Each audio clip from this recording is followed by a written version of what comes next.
Okay, so the first thing you're gonna want to do is you're gonna want to collect males. And so basically, so here's an envelope, and basically what it has on here is the male you're using for the cross, GH, which means it was collected from the greenhouse, and then the female that you're going to be crossing to. And these are the rows where the females are located, 104 to 107, which is the early block, and then 204 to 207, which is where we are. We are in 206 is this, and the one directly to the right of it, and then to my left is 205. So I'm going to be crossing over here in 205. But on here it says 204 to 207, so 205 is good, and then the cross number is number 94. And what you also need is to have a flag with the color corresponds to which day of the week you're going to be actually administering the cross. Today is a Thursday, so we're using yellow flags for Thursday, and that just helps later when you're trying to find the crosses to look for takes. You'll be able to point out where the ones that were made Thursday because of the color of the flag. And then on the flag also is the date. Today is August 9th, so there is an 8/9. And I'll leave that there for after I make my cross. Okay, so here is a plant I'm going to be crossing on. This is one of the the female plants here are I'm in the late crossing block, so this is the 200s. 204 to 207 is where I can cross. Each 204, 205, 206, and 207, all the females are in 2-row plots. So this is the second row of 205, and to the left is the first row of 205.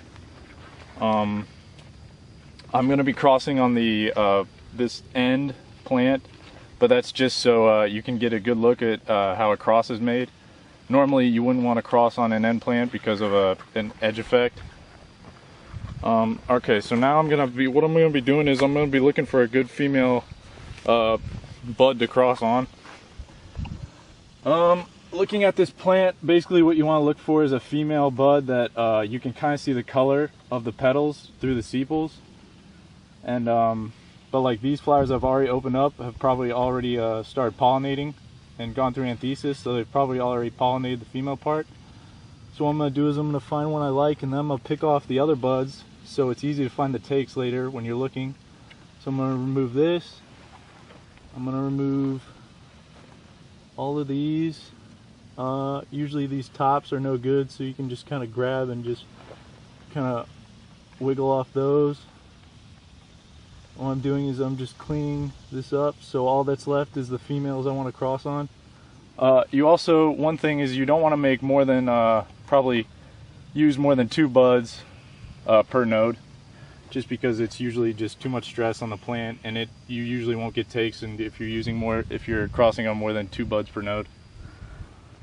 You also want to clean out these axillary buds down here, because these will end up becoming flowers. So I'm cleaning that out. There's a couple here near the base that are kind of hard to see. You can get those. And then on the other side there's also an axillary bud that you want to remove.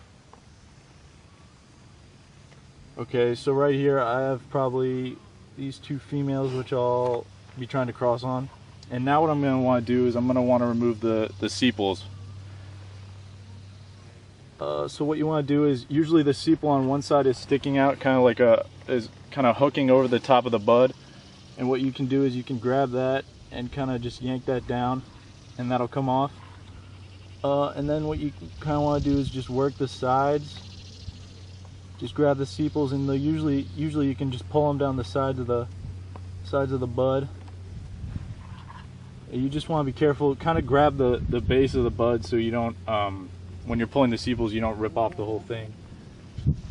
And this is kind of where the artistry comes into it, and you know, delicate and steady hands are the key.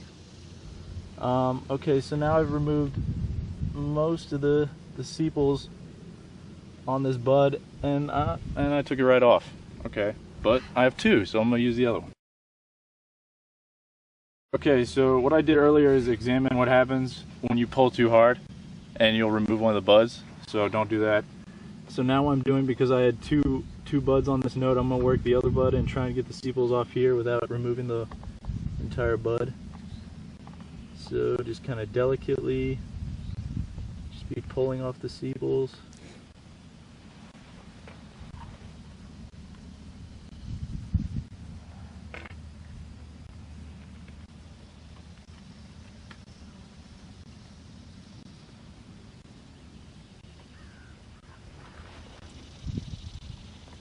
Okay.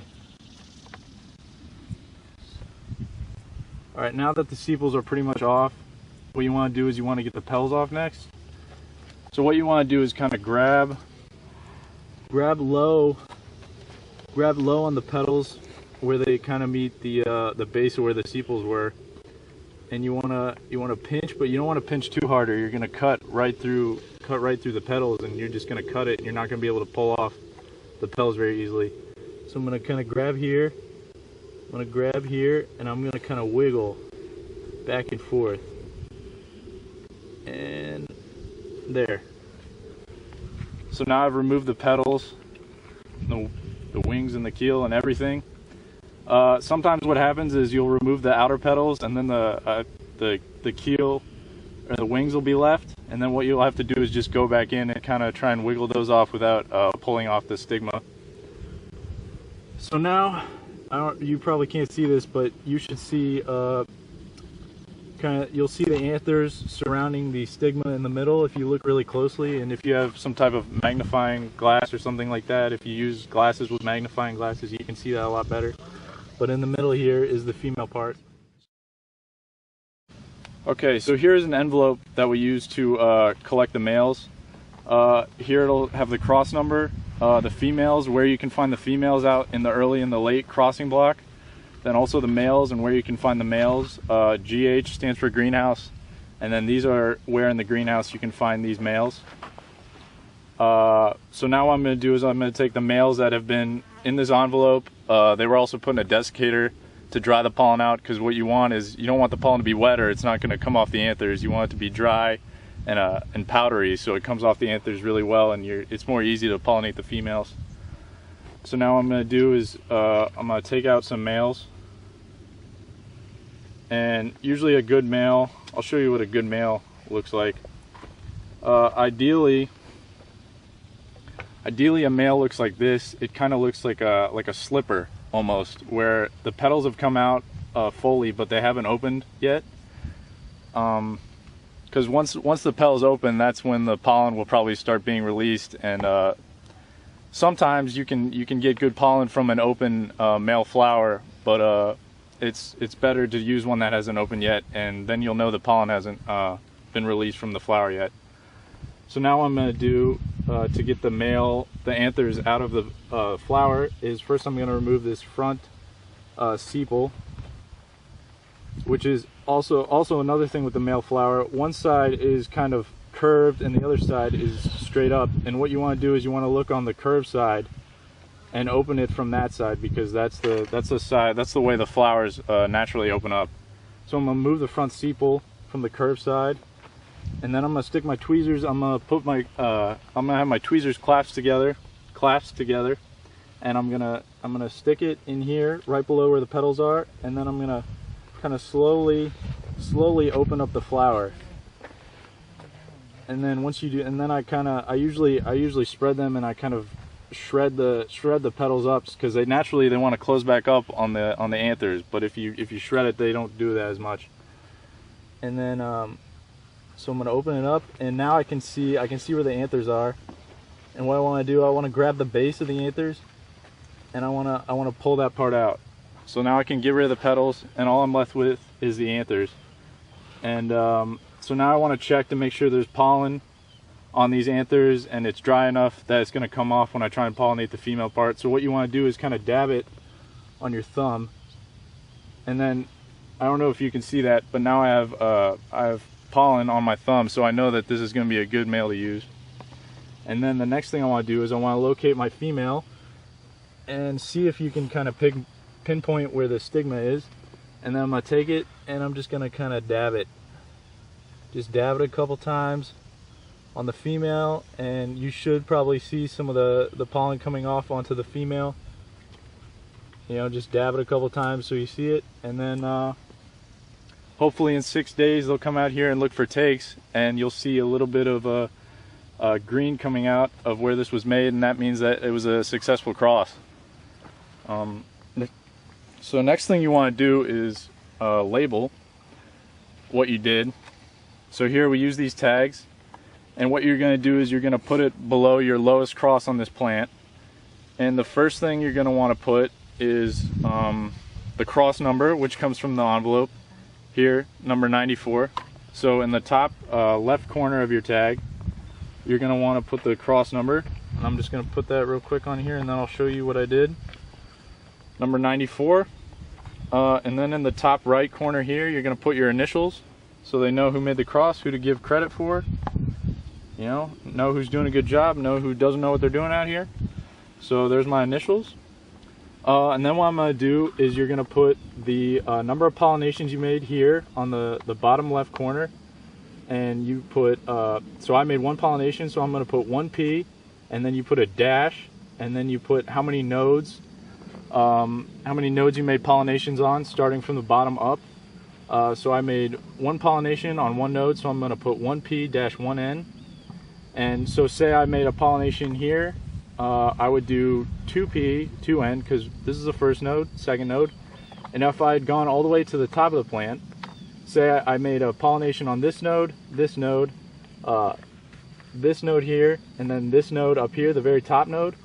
Say I made a pollination on all 4 nodes, I would say 4P, 4N, and then I would put a T next to the N, signifying that my last pollination was on the very top node. But I didn't do that, so I'm going to put 1P-1N. And then, so that's what that would look like.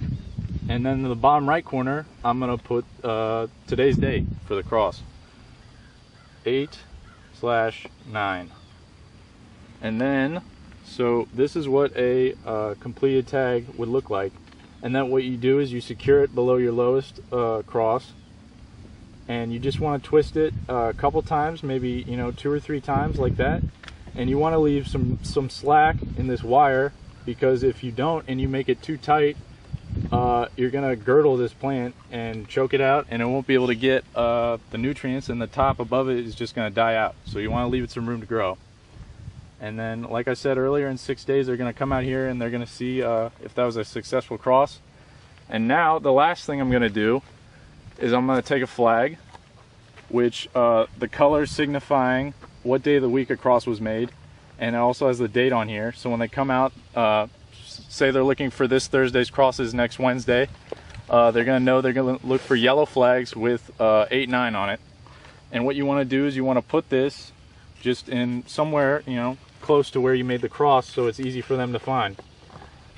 And so say I made a couple crosses on a couple different plants, I would kind of, say I use this plant here and this plant, I would probably put the flag in the middle between the two. You don't need to use a flag for every plant that you cross on, because that would just be a waste of time.